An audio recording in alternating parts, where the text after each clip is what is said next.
All right, so I've turned recording on, just so everybody knows, and we're starting the review session on April 9th. So we'll start with question number 5 from the homework. It's a question about that. So we'll start with that, and let me bring up question number 5 on my screen. So the question's about, and it really is intended to get you to go back through chapter 8 about business cycle facts. Again, let me make sure that I've got the right inputs on. Yeah, I've got my, okay. Make sure everything is through my headset here. All right.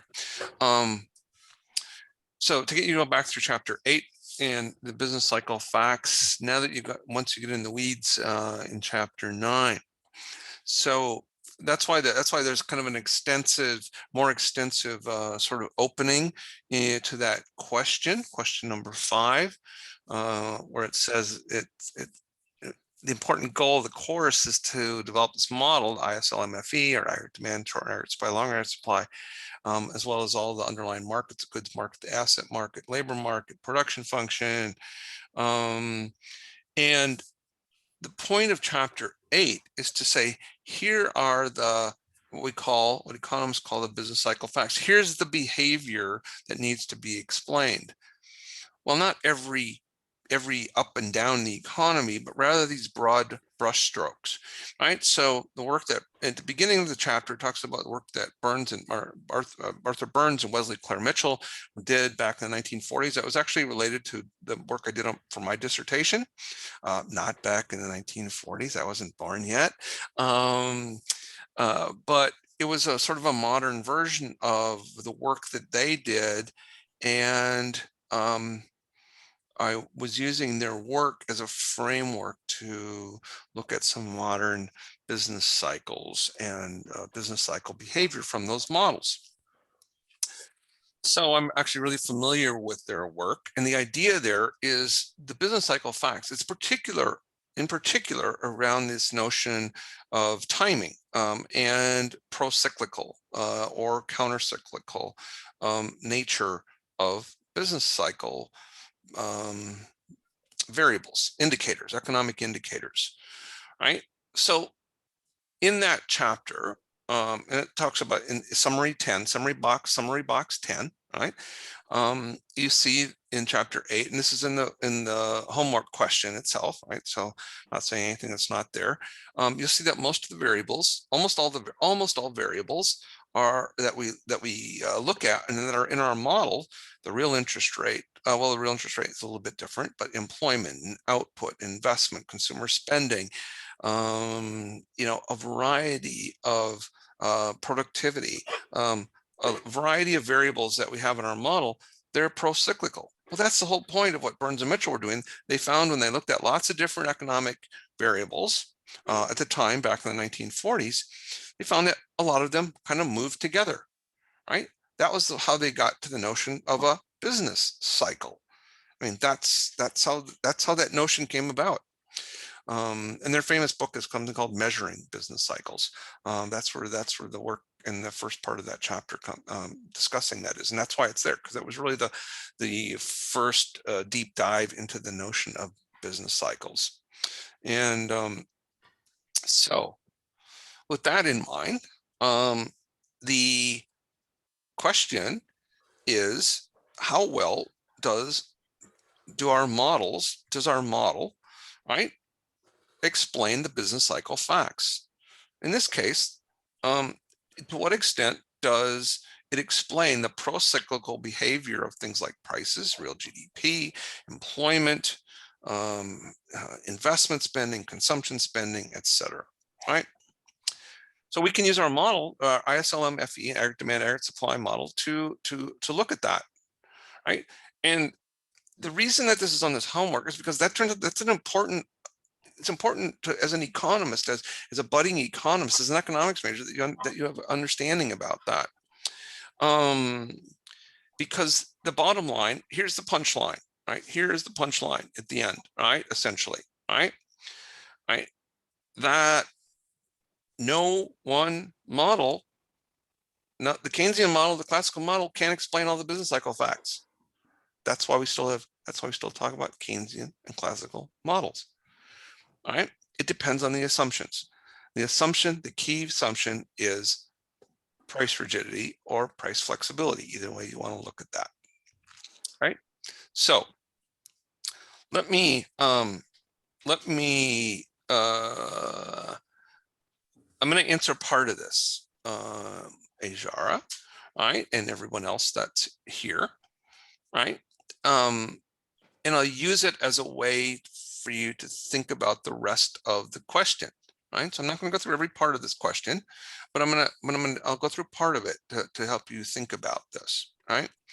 So I'm going to share my screen. It's actually related. It's actually related to the video that I created last Sunday.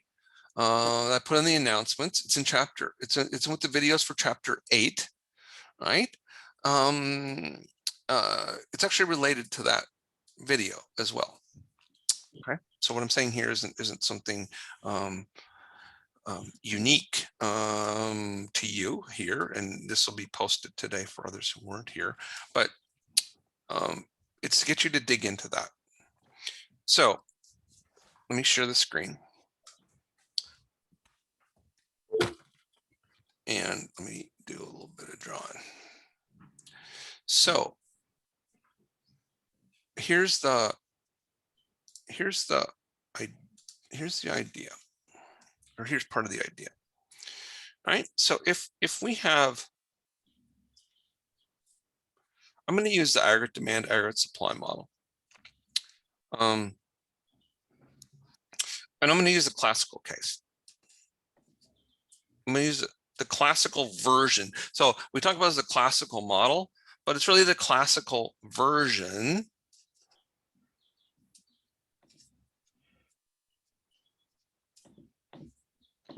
of ISLM FE,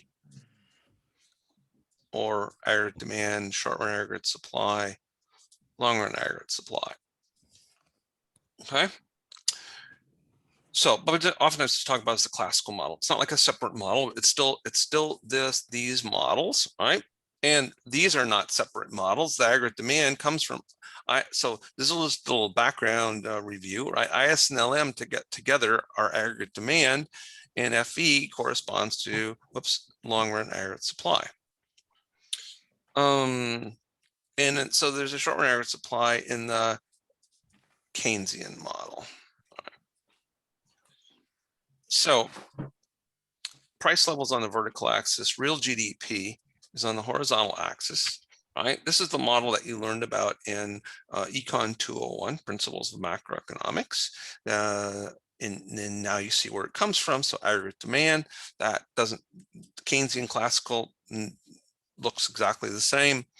But in a classical model, we assume that the aggregate supply curve is this vertical curve, and this is potential GDP, right? This is the same, that is exactly the same place. It's exactly the same place, exactly the same curve as FE, except the FE curve is in the space where the real interest rate's on the vertical axis rather than the price level, right?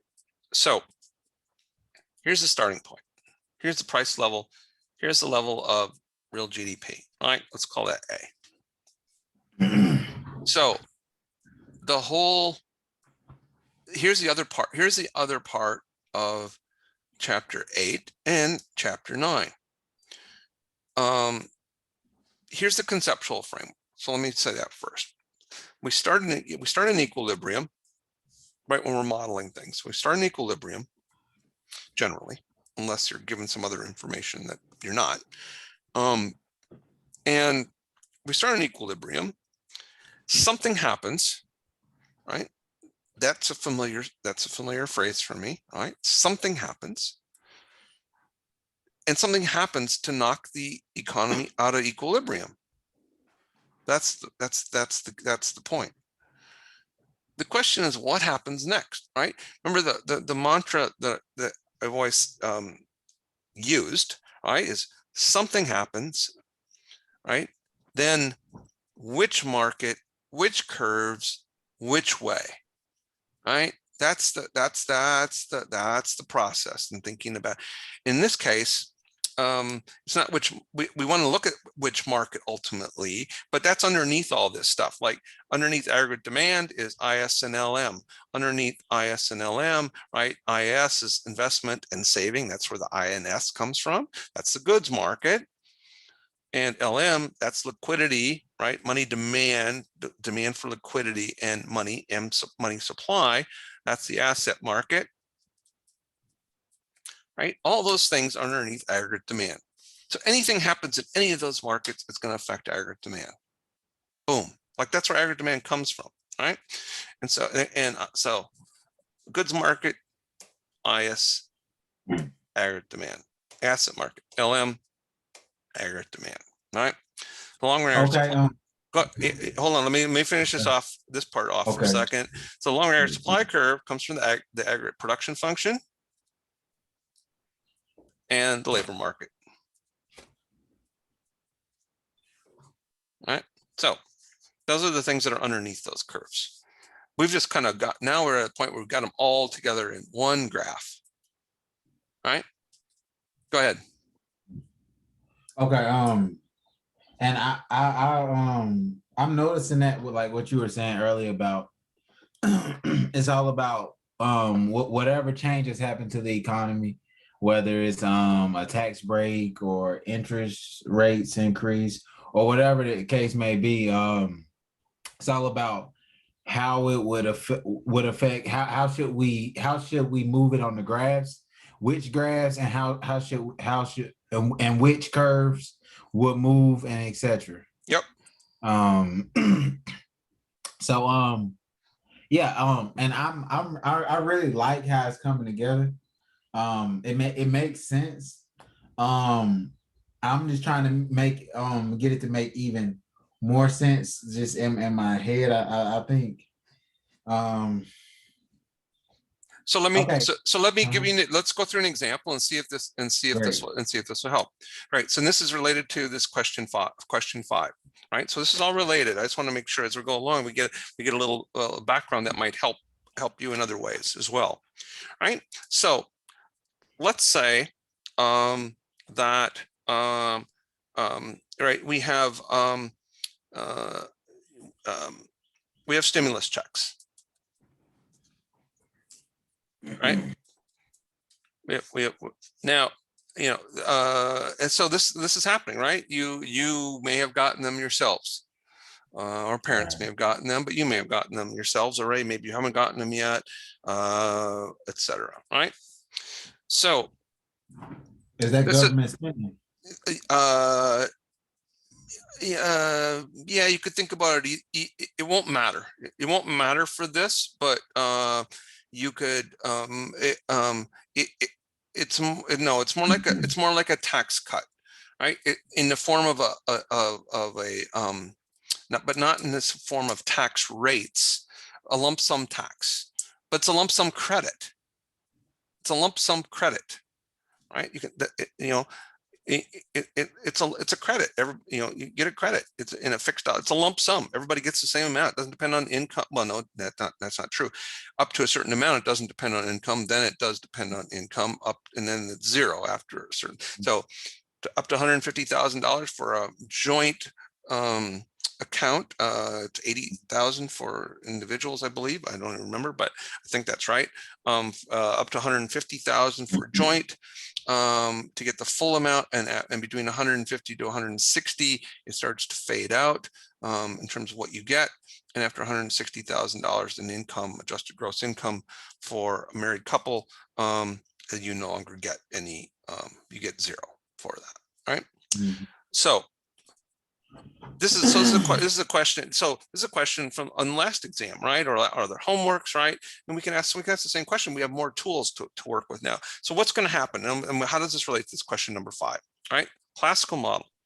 All right, stimulus checks. What does this do? In this model, it puts money into the economy. Yes. And what's going to happen? And what's going to happen with that? I mean, it could increase savings. It, It could increase investments, and or it could increase consumption. It will actually probably increase all three. it will certainly increase consumption, and it will certainly increase, well, and probably increase saving as well, right? Because the marginal, and why do we say that? Marginal propensity to consume is typically, we typically think is less than 1, but greater than 0, right? Whoops, greater than 0, all right? So you get an extra dollar of income, you're going to spend, so you're going to spend part of it, right? But you're going to save part of it as well. But so private saving will go up, but government saving goes down. Government saving goes down by more than private saving goes up. So overall, desired saving is going to go down. So actually, it could reduce investment depending, but we can come back to that. But that's not the critical point for this question right now.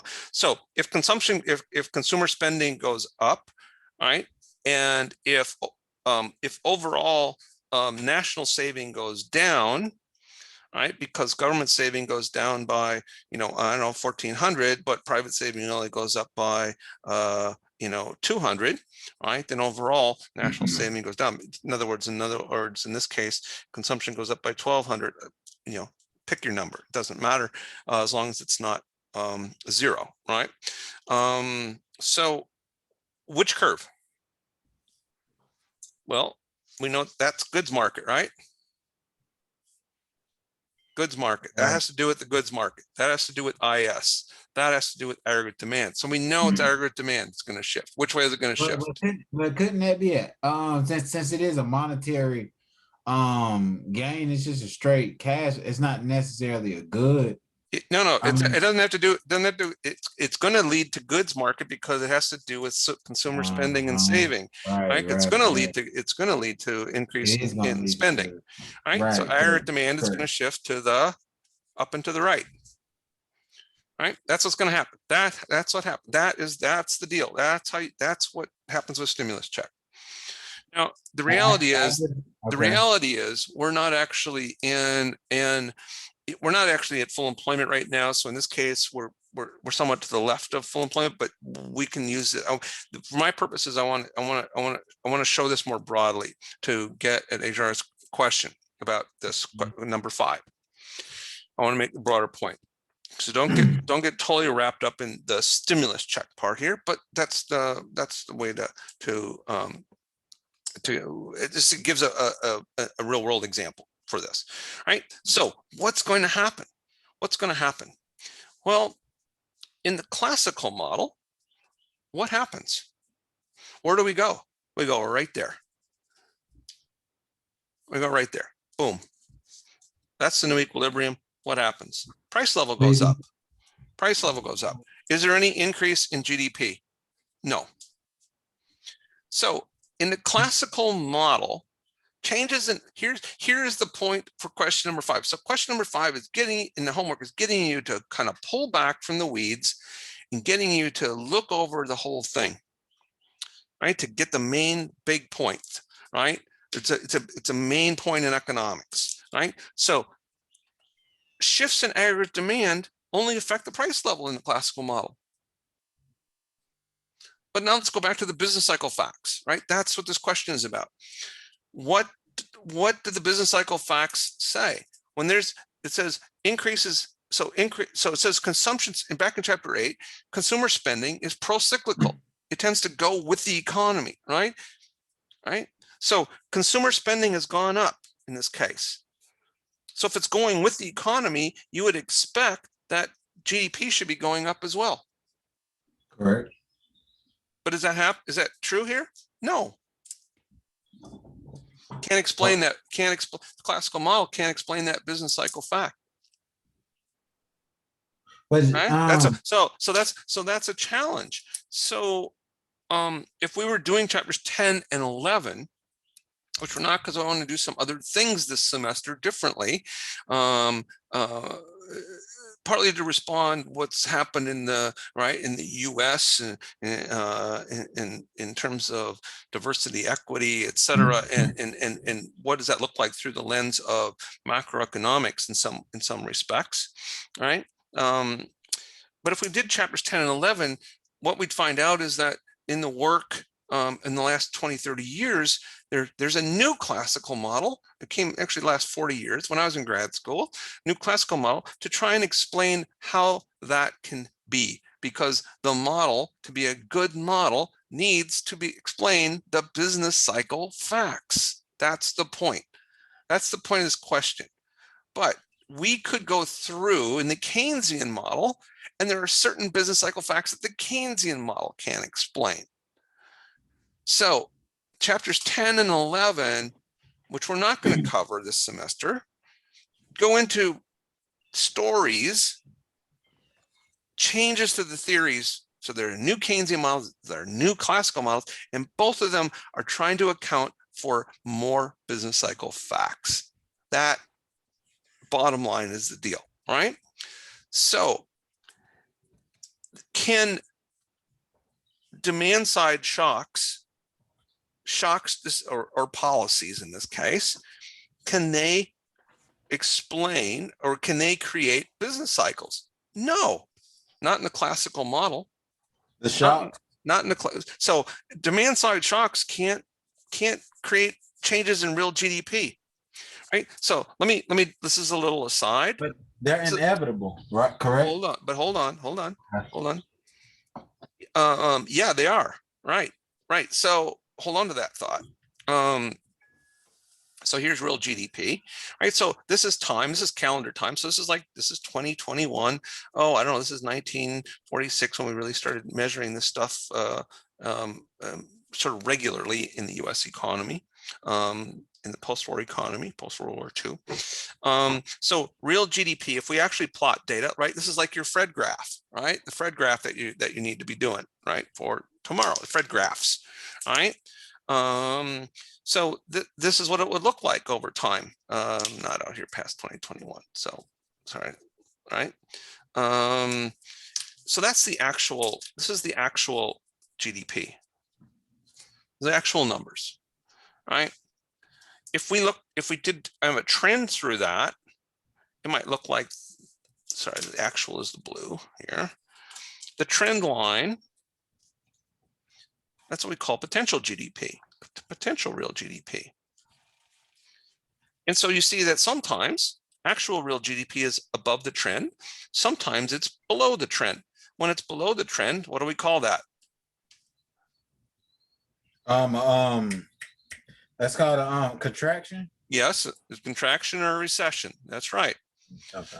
And when the economy is above, so that's typically, that's part of the expansion, but so that's, I'll just say it's expansion. That's part of it. But things can expand already without going above, but that certainly is part of the expansion period. So the concern during a recession is unemployment. The concern during an expansion is inflation, right? Because what's happened here, if you push the economy beyond, try and push the economy beyond full employment, what classical economists say, if you try and push the economy past full employment, all it's going to do is lead to higher prices. It's going to lead to inflation, right? So for classical economists, what are the things, what can cause a change in real GDP, just real GDP overall? The only thing that can do it in a classical model is if the long run aggregate supply curve shifts. Well, what causes a change in the long run aggregate supply curve? Something that shifts the aggregate production function, or something that changes labor supply, because labor demand is tied up with changes in the production function.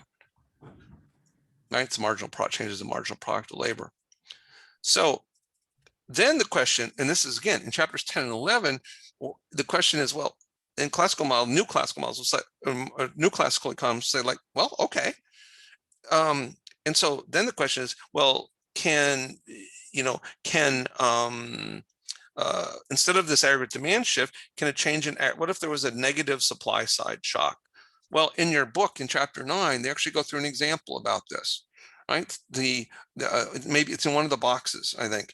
They talk about oil price increases in the 1970s, right? I was in junior high and then high school in the 1970s. You can do the math on that. You want to figure out my age sort of roughly. But I was in junior high. I just gotten my driver's license, right? And so gasoline prices went from, this will make me really sound old, about 25 cents a gallon, right, to over $1 a gallon in about a year. It changed real fast. In about a year, it quadrupled. Why do you think? So that would be like going from, you know, $2.50 or $2.50 a gallon to $10 a gallon in a year right now, right? And so that was a huge negative supply side shock. So oil price increase, that causes real GDP to decline. We'd end up at a point like C, right? So what happened?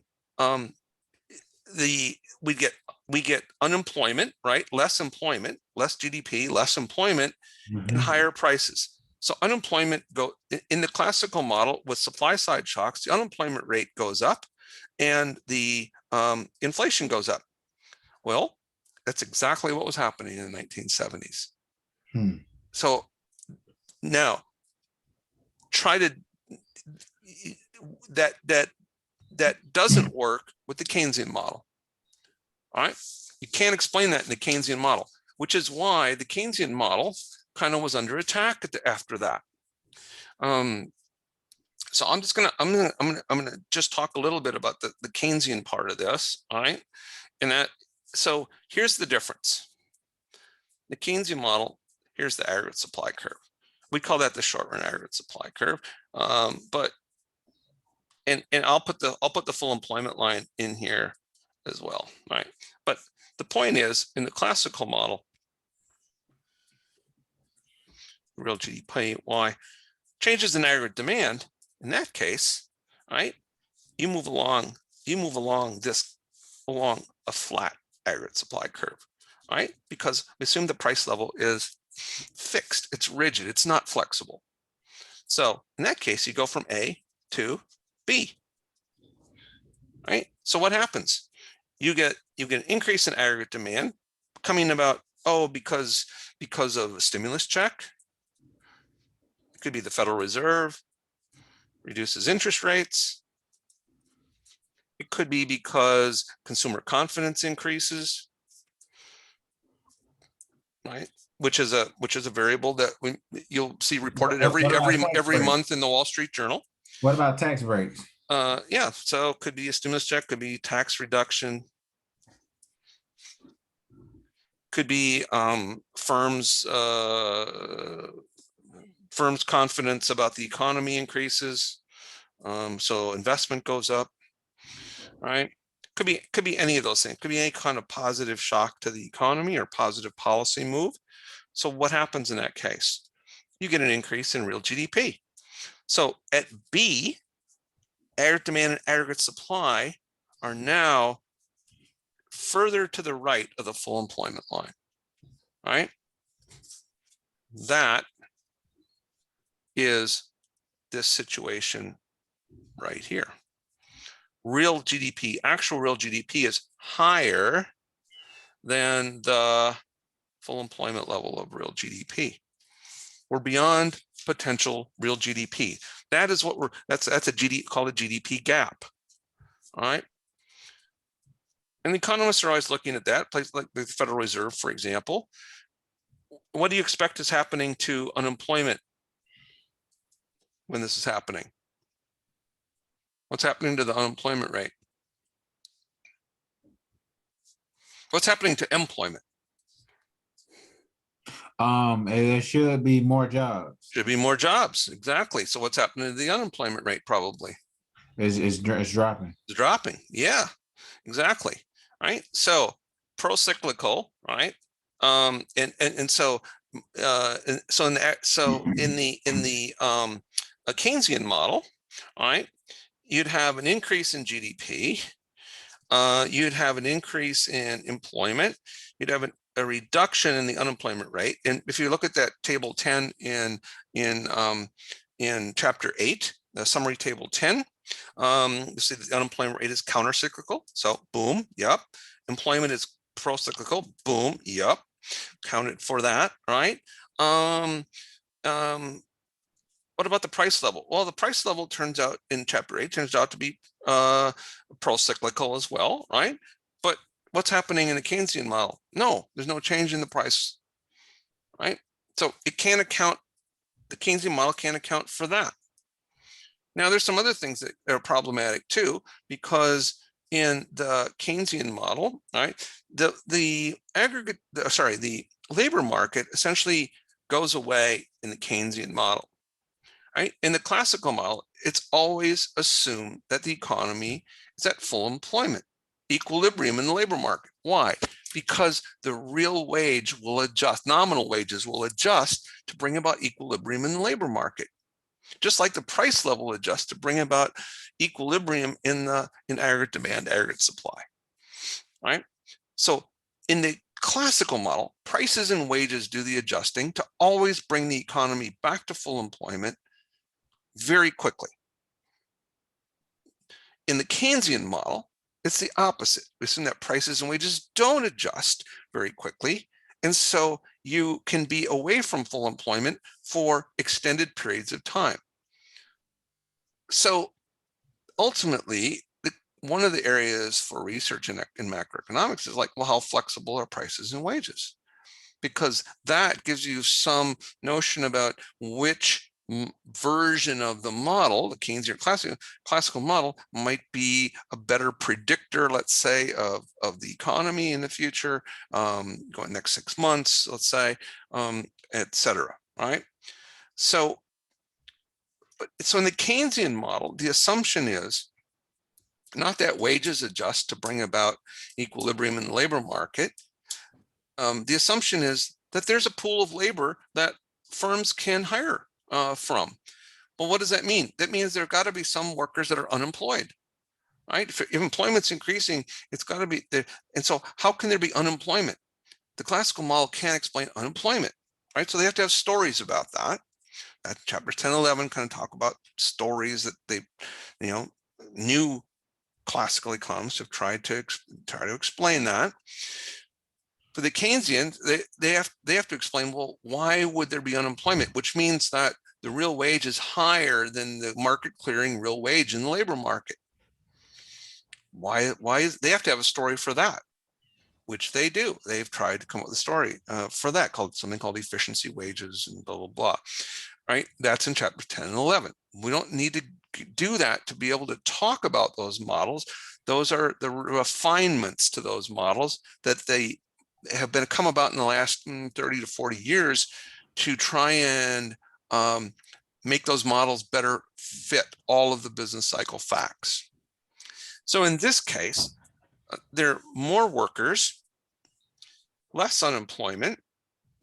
Unemployment rate you would expect to see going down in that case, and but it can't explain the price level. So the question is, you can't stare, even the Keynesians say you can't stick out here away from full employment forever.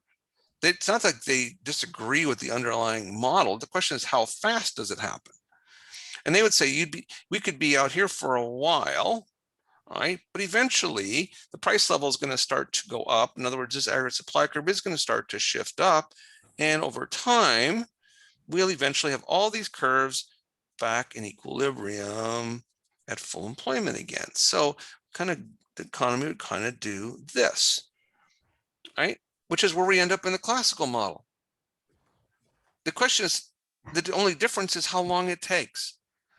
And so to avoid the price level increase, right, you might have the Federal Reserve, for example, reducing the multiplier, increasing interest rates to pull aggregate demand back, right, if we get beyond full employment, right? So if there's a shock to the economy, consumer spending starts to increase more than what was forecast, for example, they might actually start to raise it, which is what they were doing before the coronavirus hit, right? The Federal Reserve was starting to raise interest rates, and they were doing that to guard against future inflation. They were concerned about, part of the reason they were concerned about future inflation is because of the tax cuts that came about early in the Trump administration, right? That pushed aggregate, and the concern was the economy was getting pushed beyond full employment, right? And that inflation, that wasn't there yet, but maybe it was going to start to happen. So the Federal Reserve was trying to raise interest rates to bring aggregate demand, keep aggregate demand closer to full employment. Okay. Yeah. Real quick question. I don't think this has ever happened. Has there ever been like a tax break that really benefit like the people making between, I would say, 60,000 and 120,000? Like if you were to get them like, or 150,000, between 60,000 150,000, extremely low interest rates, and tax like the huge corporations, like tax them heavily to cover for that difference. Do you think? Because I mean, I feel like that's No, that. but you just added a second portion on that, and that is taxing corporations and doing other things to Because you have to cover for that, right? along with that, right? So we haven't seen fiscal policy, tax cuts, or increases in government spending met with offsetting tax increases. Like Democrats or Republicans, we haven't seen that. Budget deficits have just increased. So the answer to your question, right, generally about have we seen fiscal policies that and tax cuts that have helped people in that range or lower never. or even lower? Absolutely. That was exactly.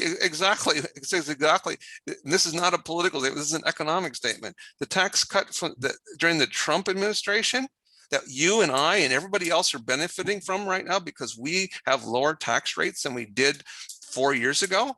Yeah. Every paycheck you get, right? Did that benefit? Yes. Did that benefit African Americans? Not disproportionately, but did it benefit African Americans? Absolutely. Did African Americans prior to the COVID, prior to the COVID pandemic, have the lowest unemployment rate in 50 years? Yes, absolutely, 100%. Right? I heard. I will make a political statement. I'm not a Trump supporter, but the economics of that absolutely helped people. Do I think the disagreement? The question is whether it was necessary at the time because we were already close to full employment. Like that was the question, right? And the concern from the economic standpoint was exactly what's in this diagram, that it was pushing. The concern was that it would push aggregate demand too far to the right. The unemployment rates were getting so low for everyone, right, that it would start to cause inflation. How can that be? Because in the housing industry, for example, there was a big housing uptick. In other industries as well, firms were having trouble getting workers. Why? Because the unemployment rate was so low. 97% of the workforce was already employed. Right? 3.5% unemployment rate, right? Overall. Right? And so what happens? What happens then? Wages go up. They have to offer higher wages to get workers. And at some point, it's either going to affect their profits, right, or it's going to they're going to start to raise prices, right? To pay for the higher costs. And that's the sort of thing that ultimately can lead to inflation, right? And shifting this short-run aggregate supply curve up. But then the coronavirus, pandemic hit, and that kind of put a kibosh to all that. But that was the aggregate demand shifted the other direction, right? And that's the other homework question, right? One of the other homework questions here, right? And a full employment line probably shifted to the left as well in our model, but aggregate demand shifted more than that. So, yeah. So, that's a challenge. Yeah, a real question that people will debate like forever is if the coronavirus pandemic had not happened, would election results have been different? And because the economy was really humming.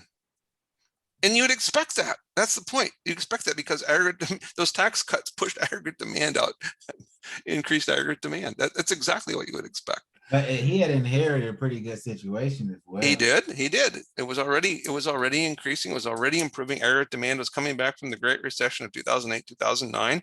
We were already probably at full employment. We had gotten to full employment already, and then it was pushed further to the right.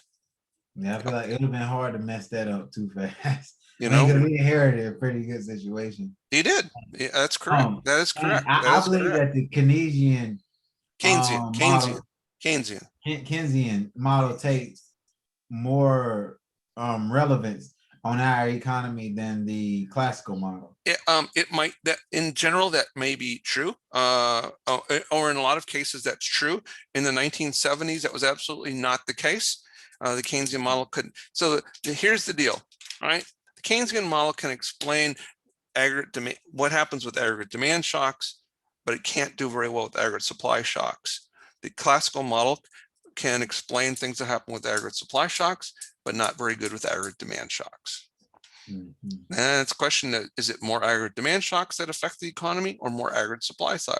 It's both, but probably more aggregate demand shocks over time. But so your comment may be correct, but not always. And that's why we don't have one single model. It's not like it's why the Keynesian model hasn't like won out over the classical or new versions of Keynesian classical models. Right. So the work that's done in macroeconomics these days is really, and has been for the last, 40 years or so, has really been trying to bring these models in terms of their assumptions closer and closer together, so that we could have more of a one common model that could explain all the business cycle facts from chapter 8. But we're not there yet. We don't have that. All right. It's kind of like in physics. We think of physics as a strong science, but there's not there's been the work in physics has been to try and come up with a unified model to explain behavior at the molecular level, right? The molecule level, atom level, the atomic level, and then also to explain behavior at the macro level, sort of like micro and macro here, right? In terms of forces in nature, pushing and pulling, things you learn in a first semester physics course, on force and dynamics, etc. And there has not, that's been the holy grail, is to try and find a unified model that can explain both of those. And that hasn't generally been the case in the past. They're different. The laws, they're a little bit different at the molecular level, or have been. That the view has been they're a little bit different than they are, and the explanations are a little bit different at the macro level than the micro level there. But the quest has been to try and come up with a single unified model to explain all physics behavior at both the atomic level and in the real world, well, not at the macro level, I'll just say it that way. So you have things like string theory and things like that that have tried to get a unified model. So same, economics isn't unique in that sense. So yeah. So that's the idea. It's a long-winded, but it is kind of a long-winded thing to talk about this question 5 about why chapter 8 is there, and in sort of it's a big idea in macroeconomics that you should be able to take away from the course, right? All right. Great. Okay. So this is number 4 on the homework. Hmm. Economic impacts of a large federal personal income tax cut. Hmm. So that'll be something like what President Trump did during his That is correct, actually. And I campaign. intentionally did not put any political stuff in there in that regard. That is actually is a real world example, but I didn't want anybody to be thrown off by that, like somehow think that was somehow related to Right, anything right. political. But yes, And that's exact. That's right. That's mhm. correct. I'm glad. I think tax cuts are a good thing. But I'm a little worried about this. And I seen it in the Wall Street Journal, and they were talking about. So it's in reference to economics, and they were talking about um and instead of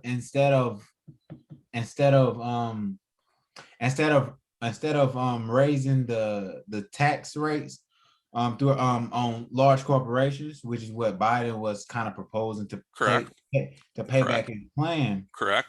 was they said instead taxing, they had an alternative. Said, how about we just tax gas prices? We just put like Mhm. an extra tax on gas. Yes. Yes. And I think that would be awful for the economy, because everybody's just gonna have less money because you gotta have gas.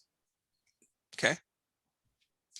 So don't you think that would be worse for the economy than tax? I mean, I think the gas might even be more impactful than Why did so uh we think about both the economics and the politics of it, but why would he want to tax petroleum products, gas in particular?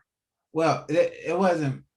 It was like someone from the Fed said that's what they recommended instead of I raising know, tax. I know. And Why would you want to do that? I'm saying why. So from because an economic standpoint or from a political standpoint, either one, but just from an economic standpoint, why would you want to do that? it would bring in a lot of money to help pay back, you know, the loans that we basically borrow. Yes, but why? Yes, that's true. But we could do that by raising, like you said, we could increase the tax on businesses. We could raise income taxes. We could there are other ways we could do that, right? That have been Right. proposed. But why would somebody propose The raising gas. the gas tax? Because they don't like people. I don't know. Maybe they don't No, want. I need you to think of, yeah, you're a budding economist. You're an economics major. You need to think about this. You need to think through this. I mean, but So I'm not saying, so it's ultimately at the end of the day, whether that's something that the public wants or not, that's what happens at the ballot box. But, right. but, but there's an economic justification. There is an economic justification for it. Whether people think that's right or not, that's a different question, right? But it's tied up with some other things. So the part of the reason for that, and part of the reason politically why the Biden administration might appeal to the Biden administration, but there's a separate economic justification for it that's not necessarily not political, but it's to reduce climate issues, right? That's the argument for it. That is the real argument for a gas tax, and that's been put forward a zillion times. That's a standard response for You think? economists. I think that's a horrible way to go about Is to reduce. No, that's actually probably one of the. If that's your goal, is reducing carbon emissions, because you think that is a contributor to climate change, then that's actually quite an efficient way It's actually kind of smart not to say. it's quite an, so there are many different ways that you could use to try and reduce carbon emissions if you believe that's important to do that, right? So that's the whole question, right, for people, right? Like if you're not you, I mean, if somebody says like, no, I don't think that carbon emissions are what's causing or is anything to be concerned about, like, that's a pretty minority view, but okay, there are people that believe that. So Right. I mean, yeah. So is there, anyway, the scientific evidence on that right now is pretty strong, But I feel like people would start buying more electric cars if we started taxing gas. yeah, absolutely. So Absolutely. in that regard, it would help, gas emissions because Yeah, people are gonna go buy absolutely. electric cars. Absolutely. That's right. That's correct. And so that's also politically for the Biden administration, that's also related to campaign promises that he made to reduce a reliance on carbon, right? Coal as well as petroleum based products, right? With the notion of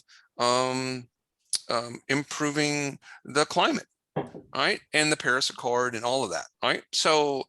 Um, so that is something that is potentially appealing to that would be a potentially appealing way for the Biden administration to help finance infrastructure spending that is actually directly related to, in many cases, um, reducing carbon emissions, including promotion of electric cars, et cetera, and the use of electric cars, But but also other forms of power generation, right? Wind, solar, et cetera.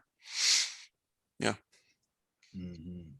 So ultimately, people can disagree whether that's the right way to do it or not, but the economics of that is pretty clear. So yeah, nobody likes that. Nobody likes having their taxes raised. Of course they don't. But Right. but the economic, that's a Right, micro, right. so that's actually a microeconomic topic. You could study in intermediate microeconomics, and there are carbon tax credits. There are other things, and those they're being used now too, but already. But an offsets, carbon offsets, right? So firms that pollute a lot can buy credits essentially, right? That maybe go toward planting more trees or this or that, right, to help offset the carbon that they're putting into the atmosphere. So, Mhm. but Okay. yes, that homework question number 4, to get back to the homework question, so the question is, so what does that do? Well, which curve? Well, tax cut. That's what we were just talking about. Actually, Goods that market. goods market. That's the IS curve. That's the aggregate demand curve. All right. So it's the IS curve, depending on if we're using ISLMFE or aggregate demand air supply. It's the IS curve for the ISLMFE way of thinking about it. It's the aggregate demand curve and aggregate demand air supply. Tax cut, right, increases spending. Um, um, Now you'd say, well, yeah, but that increases saving too, because they're going to save some of it. So that's fine. But you got to remember that in the goods market, it's national saving, it's government saving plus private saving. So private saving can go up some, but the government saving goes down by the full amount of the tax cut. So generally, unless people, and the same is true for the stimulus checks, which is another form of a tax cut. It's just like I said, it's a lump sum tax cut essentially. Um, um, Instead of an income tax cut, it's a lump sum tax cut, or subsidy. In this case, that's what we call Wow, they're it. not charging. They're not charging us back for that or anything. Well, what I'm saying is that, so unless people save the whole amount of the check, all right, or they save the whole amount of the tax cut, the IS curve is gonna what? It's gonna shift up and to the right, all right, because that is going to be because that it's going to rate in the goods market, saving and investment. It is going to reduce national saving. It's going to shift the desired saving. So when you know that you have gotten this and studied this and really are sort of understanding chapter 9, it's when you can visualize these graphs in, I don't encourage you to do this. You should write them out. But when you get to the point where you've written them out and you can visualize this in your head, right? Then you know you've studied enough and you really have it. So I don't expect people to be there and doing that right now. I can do that because I've done it like a long time, right? Yeah, decades, right? And so yeah, for me, so I can literally visualize that in my brain, but so can you. That's not something you can't do. But when you get to the point where you can visualize this and talk it through and visualize it, then it's just details in terms of writing it out and making and verifying that it's true. So the thought process through that is that's going to reduce national saving, right? The desired saving curve is an upward sloping curve in the goods market. That's a shift to the left of the desired national desired saving curve. That raises the equilibrium interest rate in the goods market. That means that's an upward shift of the IS curve. All right, so the IS curve is shifting up and to the left. The IS curve is, I'm sorry, no.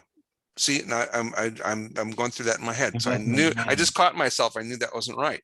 Right. So the IS curve is a downward sloping curve. So an upward shift is to the right and up. Right. And so the IS curve shifts to the right. All right. And aggregate demand is going to shift to the right. So that's an expansionary. Right? A tax cut is expansionary. It shifts aggregate demand to the right. It increases spending in the economy. So if I was writing this down, first place I'm going, okay. Economic impact, large federal personal income tax. First place I'm going is the goods market. I go to the goods markets. Okay. This large federal personal income tax cut is going to increase consumption, and it's going to increase savings demand and private saving. But it reduces national, but it reduces government saving. How do I know which one more? That's where it's. So how do you know that? So just work an example through in your mind, right? Let's say it's a tax cut that totals $100 billion, right? Okay. So our consumers, they get 100, so they're gonna get $100 billion more dollars in their paychecks ultimately, right? Okay. So are they going to save it all? No, not generally. Now, if they do, that's the Ricardian equivalence. It's something called Ricardian equivalence that we would have learned about back a few chapters. That's really a special case. So when could that happen? So that could happen if people said, no, we know taxes are going to get raised in the future to pay for this. So we're saving this. Well, that might happen like the next generation, right? So theoretically, that could happen. Right? But generally, when people get an extra dollar of income, they are going to spend part of it, all right? So if they have, that's what the marginal propensity to consume business that we talked about a few chapters ago as well, back in chapter 4 actually, said if you get an extra, $100 in income, you're not going to save it all probably. And now that might vary depending on your income level, et cetera, but for the macroeconomy overall, right? It's not going to be, you're going to spend some of it. So private saving may go up $20, 20 billion out of that, but government saving went down 100 billion, right? Because they had run deficit, right, to do that. Right. So then what's the net effect of the two? It's minus 80, all right? So national saving goes down by 80 in that case. So the only time when there's, so in other words, the IS curve, sorry, the IS curve, but the saving curve will shift, right? The only time that it wouldn't shift because of that tax cut is if people saved if everyone saved every part of that tax cut. That's the only time. That's the only time it wouldn't shift. And that's in that case, nothing happens. And that's adverse to the savings. I mean, it can only add to this. No, I mean, because it's national saving, right. And right. The government is definitely gonna have to run a deficit too. Right. But so yeah, so you're right. You start in the goods market, national saving decreases. What that means is that the IS curve shifts up and to the right. If the IS curve shifts up and to the right, you can work it through, and it means the real interest rate is going to increase, but it does in the goods market too. They can't be different. Then the aggregate demand curve is going to shift to the right. And then what happens in terms of prices depends on whether you have Keynesian or classical assumptions about what happens. And when I'm doing the goods market, I'm putting the real interest rate on the y-axis, and on the x-axis I'm putting investment and saving. Correct. Okay, but I'm gonna leave from that graph, and I'm gonna go to like the real interest rate graph, I guess. ISLM Or FE. the FE LM IS graph. Yes. Okay, and so when I'm on the goods market graph, savings demand is going to go to the left. Correct. From me facing it, it's going to go to the left, and the real interest rate is going to rise. That's correct. And investments demanded is going to decline. That's correct, because of the higher real interest rate. To move along that investment demand curve. That's correct. That's correct. Okay, and then for the FELMIS curve, you have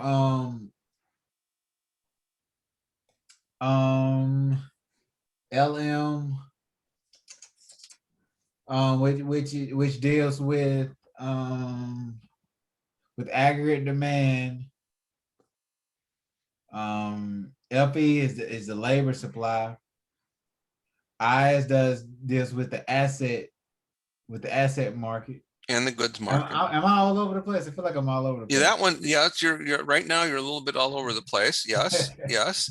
So you were going just fine. Let's work through the rest. You were going just fine there, actually. So let's work through the rest of that. So I'm gonna share my screen again, and let's just work through that one and a little bit.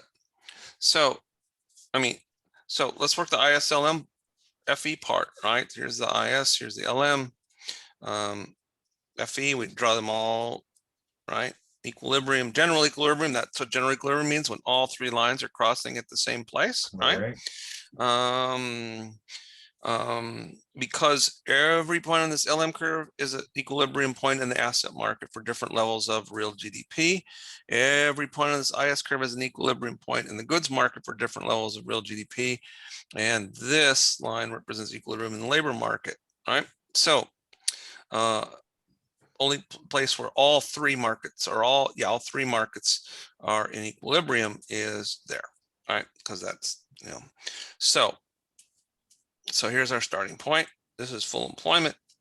Put a bar above that. It's potential GDP. All right. So you just told me that national saving is going to decrease, right? In the goods market, the real interest rate rose, right? So we know we're in the goods market, all right? We know we're in the goods market.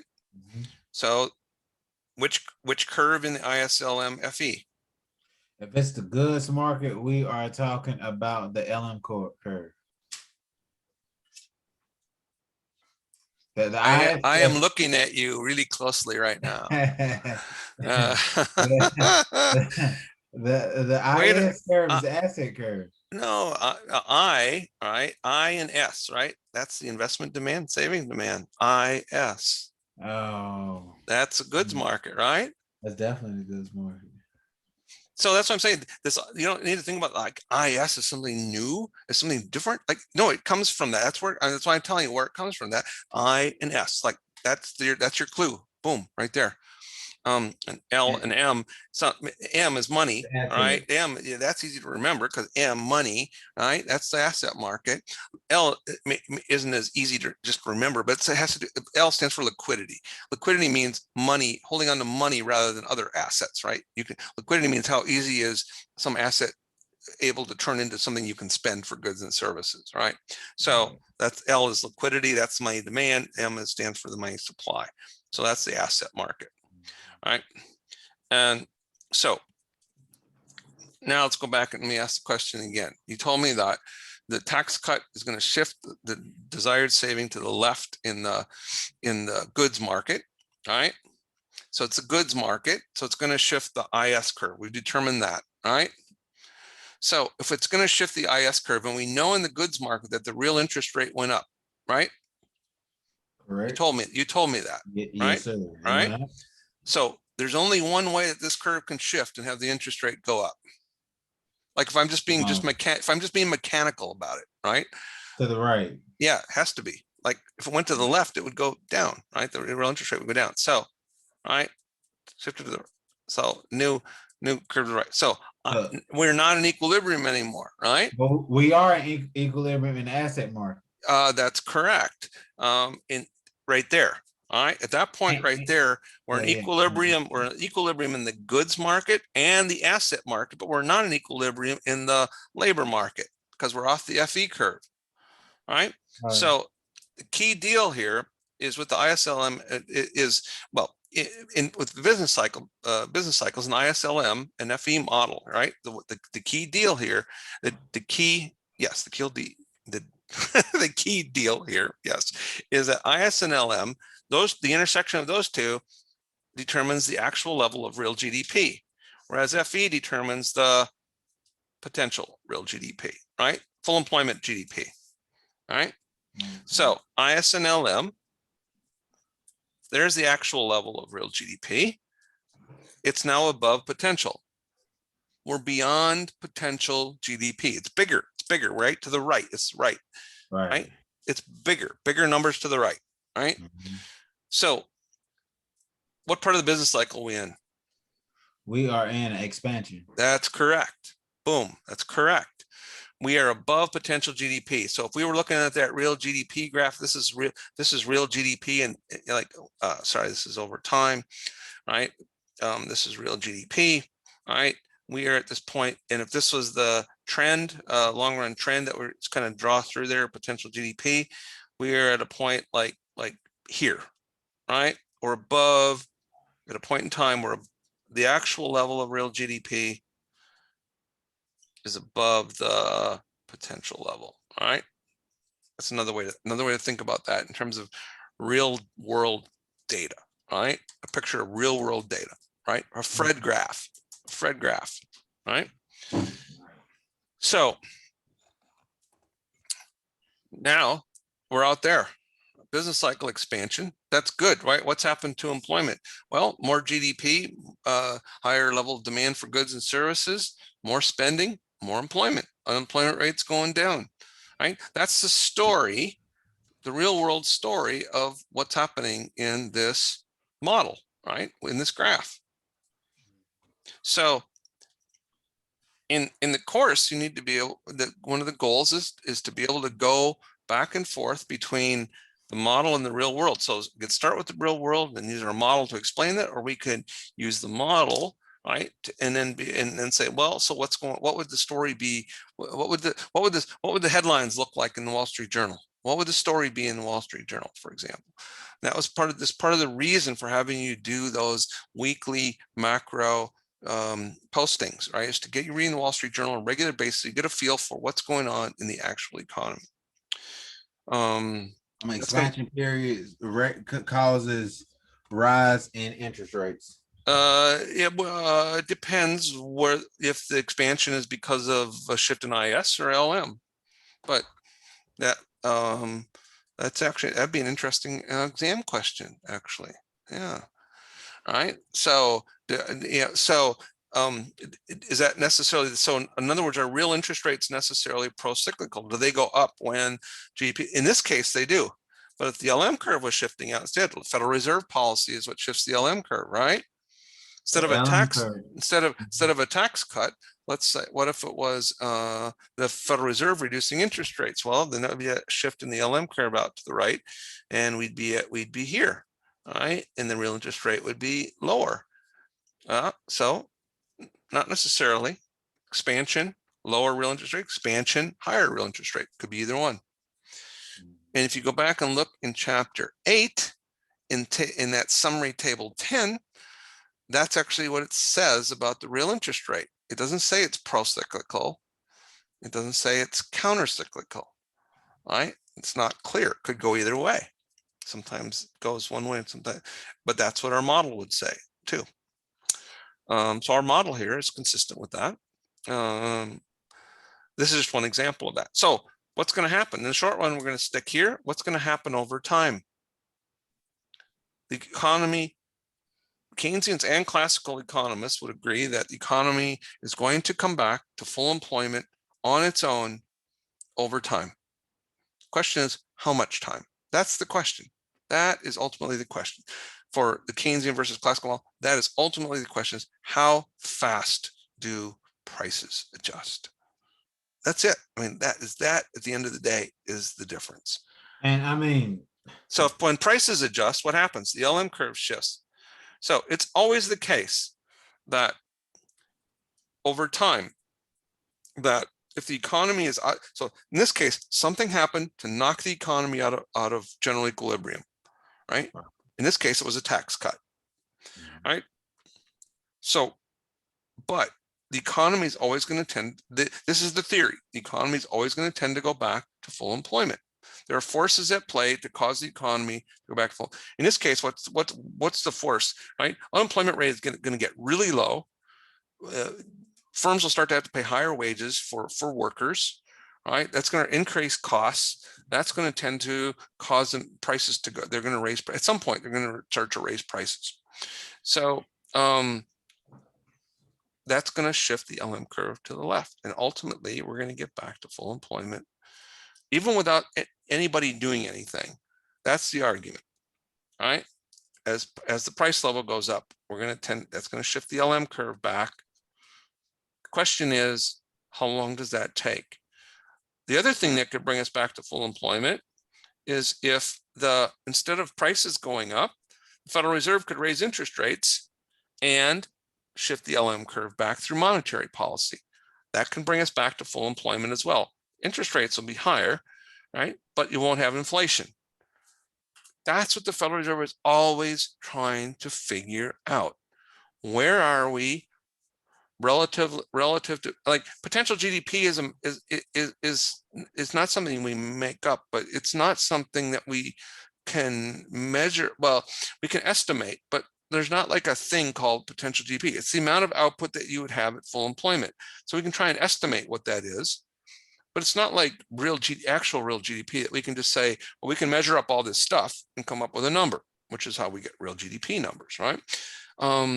It's not a made up thing, but it's an estimated thing, right? And so that could be wrong depending, and that's a whole area in macroeconomics, trying to figure out, how do we actually measure potential GDP? What does that mean? How do we actually measure what that number is? Because what we always want to do is compare the actual level of real GDP at a point in time, like today, right? April 9th, 2021. There are people at the Federal Reserve, at the Board of Governors, looking at what's real GDP today compared to what potential GDP, what we estimate potential GDP to be. If it's beyond that, then maybe we're going to be concerned that there's higher inflation coming, and maybe we want to do something about that. Maybe we want to reduce reduce the money supply, or in this case, actually just raise interest rates, right, and shift the LM curve to the left, right? At least conceptually, that's the way you think about it as an economist. They would use econometric models to do that. But so that's why the Federal Reserve meets every 6 weeks to kind of do that, to kind of think through that and say, where are we? Where's the economy relative to full employment? What are the inflationary pressures? Where are we in terms of unemployment, right? So right now the view is like, well, maybe we're not beyond full employment yet, so we're going to keep interest rates right where they are, right, near zero, right? But if the economy starts to heat up later this year, right, as things open up, people get vaccinated and things open up more, there's a lot of pent-up demand probably for going out to eat, going to movies, going to the theater, going to clubs, going to whatever, going to concerts, going to sporting events, right? And also pent-up demand for other kinds of goods and services. We could be in a situation where the IS curve is shifting out to the right further than what people thought, even without a tax cut, right? And then the Federal Reserve will need to determine, like, do we want to raise interest rates or not? Because if we don't, it may get so far out that prices start to go up. So that's why we measure the consumer price index every month to see what's happening with that. What are the pressures, as well as producer prices, as well as other kinds of prices in the economy. Right. So we can use our model here to kind of think through all that. The Federal Reserve essentially uses a model like this. It's a more sophisticated model, but essentially conceptually kind of like this. But it's an econometric model, right? In other words, you'd have equations for these lines essentially. It wouldn't be exactly the same as the lines here, but the conceptually same idea, right? You'd have equations dealing with the goods market and asset market and labor market. Yeah. Yeah. So we can use this model. It's a pretty, it's only got three curves on it, right? But it's got a lot of stuff. It's talking about a lot of stuff. And that's because it's the markets underneath these, right? So we could sort of expand each one of these lines, right? The IS curve is about, right, the goods market, but also, and then the LM curve is about the asset market, right? So those are 4 more lines, and we talk about aggregate demand. That's just one line, but it's got IS and LM, and it's got the goods market, asset market underneath it, right? And so we need to be able to you could start like you did here, Eric. You could start with the underlying market, the goods market, and work up to the IS and LM, which is what we did here. Or once you get enough practice with this, you say, oh, I know a tax cut is going to shift the IS curve because it has to do with the goods market, and it's going to shift it to the right because that's expansionary, and expansionary things in the goods market shift things to the right in terms of the IS and LM. And then you could go back to the underlying market to make sure it's all consistent. So you can go either way. You can start with the underlying market and work up to the ISLM FE, or you can start with ISLM FE and work down to and work back. They have to be consistent. They have to be consistent. That's the point. You can't get a different answer in terms of which direction, like the real interest rate is going, for example. You can't, like, then you know there's a problem. Then you know you got a mistake. Everything has to be consistent.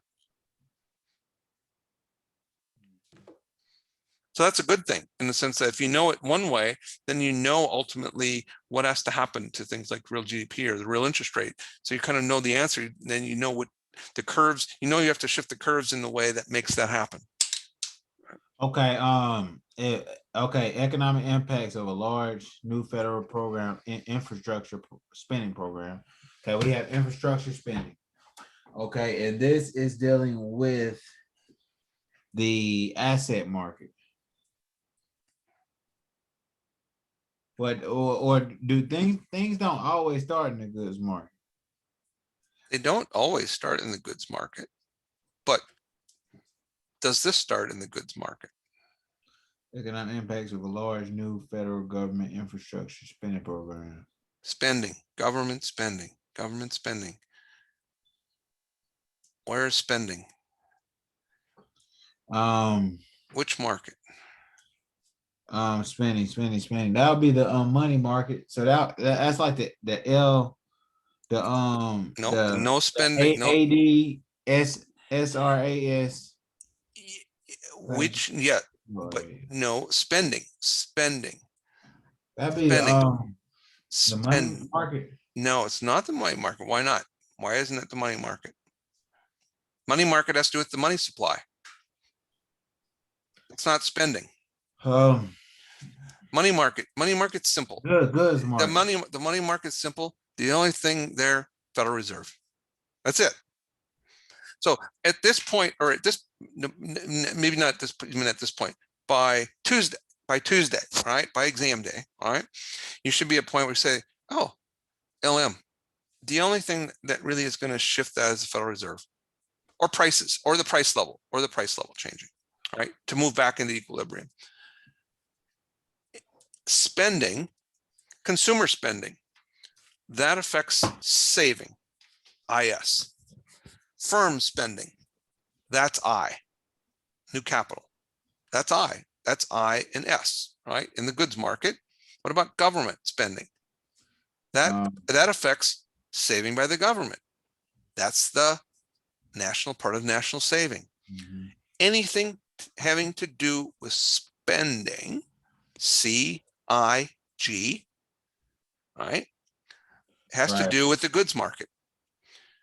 What you learn in Principles of Macroeconomics, Econ 201, is aggregate demand is C plus I plus G plus net exports.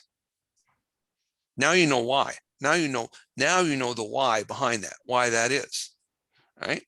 You know, because it's a whole bunch of underlying markets. We can't do all that in a principles course, but we do it at intermediate level because that's what we need to learn, right, at this point. But that's where it comes from. That's where the model that we use in the principles course comes from. It comes from exactly this. And so anything with spending, goods market. This is the point you need to get to in terms of facility, in terms of being able to sort of quickly think about this, right? And it might not be there yet. That's okay, right? But by next week, that's what I needed to be there. And anything with spending has to do with I and S, the goods market, and the IS curve and aggregate demand, right? Because IS has to do with aggregate demand. So anything with the Federal Reserve, LM curve. But IS and LM together are part of aggregate demand. So aggregate demand. So at the end of that, so this is sort of a top level thing, right? That it's important for you to understand. But by doing the individual pieces, there's something that you should get from this by the end. Anything, any policy, any macro policy tool, Federal Reserve changing interest rates, government changing spending, government changing tax rates. They only affect aggregate demand. Except, right? And you have an example of this in the question that you're just asking about here, right? This homework question. The only time when that's not true is when the particular government spending that's done is affecting something that's going to affect the production function, like infrastructure spending. All right. So this one's different. So government spending on military, for example, is just aggregate demand. It's just an aggregate. This is why wars are generally good for an economy, unless the war is in your country, unless the war is on your soil. Right. So if you go back and look at the business cycle data in chapter 8, those graphs, periods, World War I, World War II, Vietnam War, those are periods when real GDP was increasing. Those are expansions. Why? Because government spending is increasing, right? And there's more production, there's more stuff, there's more tanks, more military stuff being produced and whatnot. So wars are generally expansionary. Same thing was true in the Gulf War, right? Those increase jobs, they increase overall in the economy. Yeah. And then with more jobs comes, more income, more people are buying cars and houses and whatnot. And so, yeah, there's a multiplier effect from that.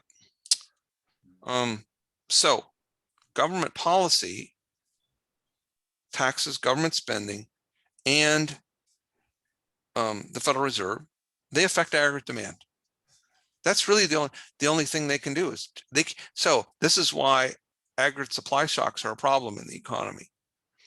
Because if there's a supply side shock, like higher oil prices, or a drought, or some other big bad hurricane season, etc., supply side shocks that affect the whole national economy, the only tool you have really macroeconomic policy wise are things that shift aggregate demand. And so that kind of, you have a choice then. If from a supply side shock causes inflation generally and unemployment. So you can either fight unemployment or inflation, but not both at the same time. So, so yeah, I'm looking at somebody entered the waiting room. I'm trying to figure that out, who that is.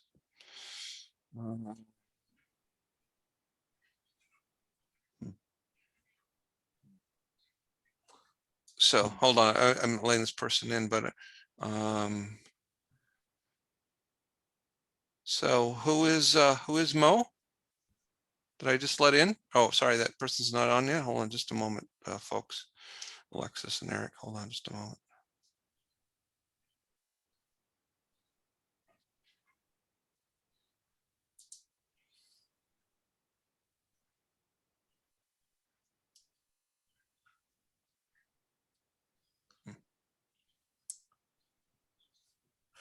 I'm connecting to audio. Just a minute, I just want to make sure who it is.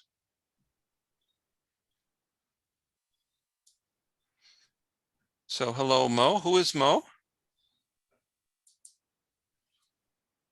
Monique Anthony. Okay, I wasn't sure. So I was making sure. So all right, yeah, we're finishing up here. Actually, I have to be at another meeting at 1 o'clock, right? So we're finishing up. 11:30 to 1 today was the session. So we're just finishing up. But I'll have the video available, Monique, later this afternoon, for everyone that wasn't here as well. I need to be at a college meeting here, and well, 4 minutes ago, but let me just finish off what we're talking about there. That one of the things you should be able to understand by doing a number of these problems, or that you start to have a hope, is that you have kind of an aha moment that any macro policy really affects aggregate demand. The only time that's not true, well, no, that's true. That is that what I just said is true. The only time when government policy can also have a supply side effect is when the government, when the spending, in this case government spending, affects infrastructure. Tax cuts for businesses for capital expenses, like a tax credit for new capital, that could also have an impact on the FE curve as well, on the aggregate production function, because it's an attempt to get more capital to firms to put in new capital, which would increase productivity, which would increase the production function. So those kinds of tax policies could as well, but in general, the major impact is going to be on the demand side. But the infrastructure one is different. That is a different one. That is an attempt to shift the FE curve to the right. Right. So in the homework question, I tell you that it has both a demand side effect and a supply side effect, basically, but that the demand side effect is probably bigger. So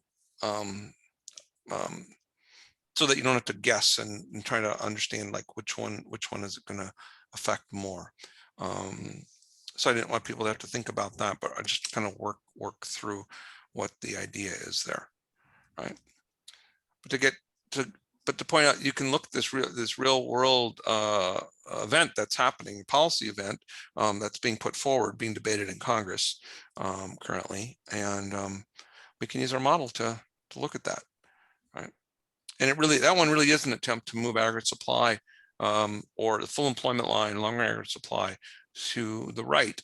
It also has a demand side effect because it does affect spending. It does affect overall spending in the economy, so it does affect aggregate demand as well. But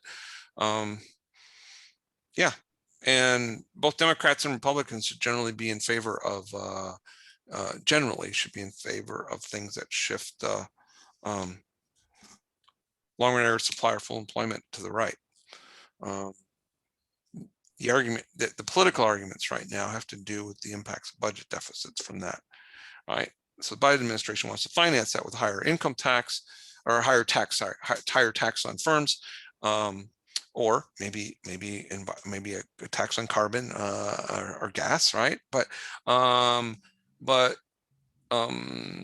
you know, the alternative would be just to have a bigger budget deficit and to pay for the spending on infrastructure. And that would be an interesting discussion. Some Republicans might be okay with that. Others wouldn't. Some Democrats wouldn't be okay with that even, maybe. But the Joe Manchin from West Virginia, a Democrat, might not be in favor of that. Actually, he's not generally in favor of bigger budget deficits, but so he's kind of really a moderate Democrat in that regard. So that becomes a political question. But both in the last election, in the previous election, Hillary Clinton and Donald Trump both were in favor of infrastructure spending increases. Biden and Trump are both in favor of increases in infrastructure. It's generally a bipartisan win-win, but it does have implications for the budget deficit unless you raise taxes, which is what Biden is proposing at this point. Yeah. So that's when it becomes more political. But the economic reasons for doing that are pretty clear. And yeah, that goes back to chapter 6. It's trying to increase the long run growth rate in the economy, trying to increase potential GDP. All right, I gotta break and head to the different college meeting that I gotta be at, and I will make the video from this available later today. I'll send you an email and post an announcement about that, and then I'll, you know, I've got office hours on Monday and Tuesday as well as normal. So, Okay. All right. Awesome. All right. Have a good day. Take care. All right. Bye.